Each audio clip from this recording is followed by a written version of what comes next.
Increasing attacks on cargo ships navigating the Red Sea are leading to significant environmental consequences, driving up emissions as vessels are forced to reroute. This detailed report tells you more. This is a cargo ship used to transport goods around the world and often through the Suez Canal in the Red Sea. Each year, about 6,000 ships like these travel the world's oceans, delivering $7 trillion worth of goods to ports and producing climate-warming CO2 emissions along the way. But a surge of attacks on ships traveling through the Red Sea is forcing shippers to reroute their vessels.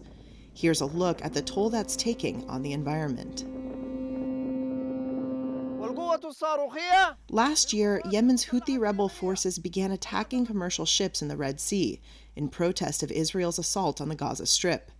Since then, hundreds of cargo ships, powered by heavy fuel oil, have been diverted around Africa's Cape of Good Hope, resulting in higher emissions.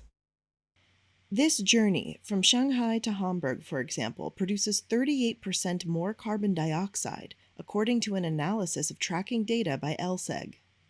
Tracking platform ShipsGo estimates that more than 600 vessels have been rerouted since the attacks began in October, and average transit times increased by around 50%.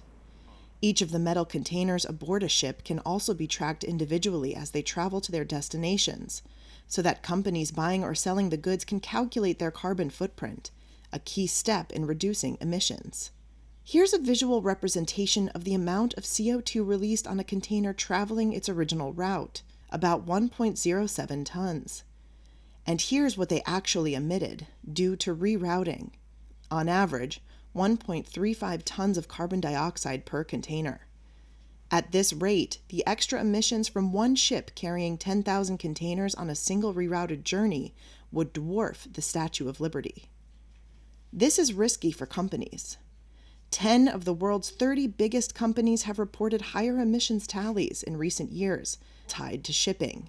The Red Sea delays could make that worse.